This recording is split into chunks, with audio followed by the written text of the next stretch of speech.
So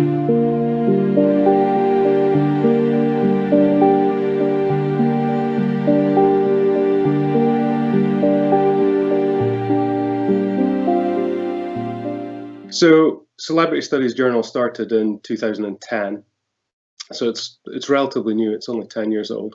I came on board in 2015 as the Cultural Report editor, and the Cultural Report is essentially a section of the journal that publishes dossiers of short essays on different themes. The main aim of the section is to look into areas of celebrity culture that haven't really received critical attention so far, and it's to expand the kind of field of celebrity studies in new and exciting ways. So it's relatively new. It's only 10 years old.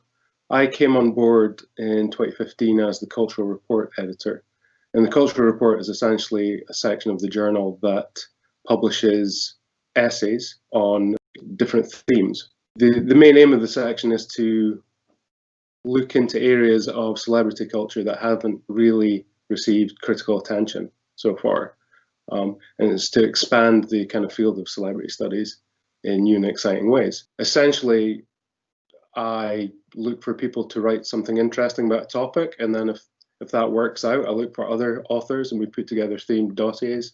We've published a number of interesting dossiers recently on China, for example, Chinese celebrity, and currently I'm working on a dossier on Black Lives Matters and celebrity, which I'm really excited about. So yeah, it's really fulfilling. It's exciting. It means that I'm working with people who are at the cutting edge of the field. Usually I'm working with up-and-coming kind of PhD students, early career researchers who are really kind of looking into new stuff. I do work with established academics as well, but generally speaking, I like to seek out scholars who are working on cutting-edge material, and that quite often happens to be people who are doing PhD research.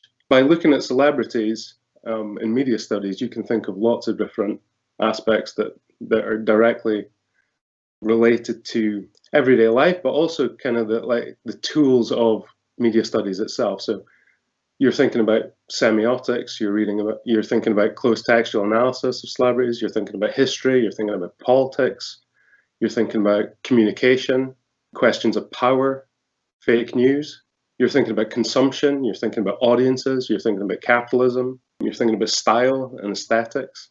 So celebrity it's a window into lots of different things that are bound up within the field of film and media studies. And it's really kind of interesting and useful subject, I think. I spend a lot of my time working out the best ways to teach people about the media. That's what media literacy is, when you're teaching people about the media, teaching them to be critical. But the other half of me is a sociologist that looks at the practices of media education to try and work out how it can improve them, but also how you can critique them. So we've only just finished Crime, Capitalism and the Media. So I was giving myself a break for a couple of weeks. I've just been approached and asked if I want to do a book on a topic called gamification. So gamification is it's not about games at all. It's not about video games. It's about using the techniques of video games in other settings. So I've been using gamification in my teaching for a long time. I'm thinking of a book in that area, possibly an editor collection in the use of gamification in other spheres. A second interest I've got is how digital media is used in the arts and crafts. So one of my hobbies is I'm a ceramicist. Here's a mug I made earlier. Okay, so I make things like this, but I'm also looking at how we could use 3D printing in that, and how being digital does it challenge artistic practice, or does it enhance it? What does it do to it? So I'm kind of looking at that issue as well. So my research and teaching divides up, you could say, into two parallel strands. So one strand kind of is a cultural approach to literature. In particular, I look at the American writer Theodore Dreiser and the spread of his work from magazine work, from political campaigning to the novels for which he's mainly known. At the same time, I enjoy working on media and cultural studies. And what I think the common interest between those two strands is an interest in the relationship between culture generally, including literature, in media spectacles, etc., film, and change, particularly progressive political change. I was recently approached by Channel 4 to help produce a documentary exploring the environmental impact of the internet's technologies that we all use. So it's a Channel 4 documentary for their Dispatches series. So it'll be coming out probably early next year at some point. This was spurred on by the massive switch to remote working and remote teaching that was initiated by COVID. Suddenly we're all now using a lot of online technologies.